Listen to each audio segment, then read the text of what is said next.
हजारो पाकिस्तानी महिला विवाह करून भारतात वास्तव्य करत आहेत। त्यामुळे दहशतवाद्यांच्या कारवायांसाठी देशात मॅरेज जिहाद तर सुरू नाही ना, अशी शंका वकील गुणरत्न सदावर्तेंनी व्यक्त केली आहे। त्यामुळे संपूर्ण देशात मॅरेज जिहादची चौकशी करा अशी मागणी सदावर्तेंनी केली आहे।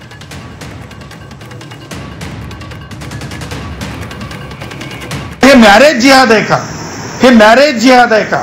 हा मॅरेज जिहाद आहे का? हे सुद्धा आता तपासणं आवश्यक आहे। जर हे मॅरेज जिहाद असेल तर याला प्रेम, याला लग्न या संकल्पनेत मोडलं जाऊ नये। हे एक टेररिस्ट ऍक्टिव्हिटी आहे, हे एक अंडरवर्ल्ड क्रॉस बॉर्डर टेररिझम आहे।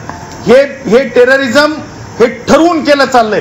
ह्या मॅरेज जिहादला पूर्ण विराम, फुल स्टॉप येणं आवश्यक आहे। हे लग्न नसून ही एक म्हणजे आतंकी कारवाईची किंवा ही आतंकी कारवाईला अंजाम देण्यासाठीची प्रक्रिया आहे, हे सुद्धा तपासलं गेलं पाहिजे।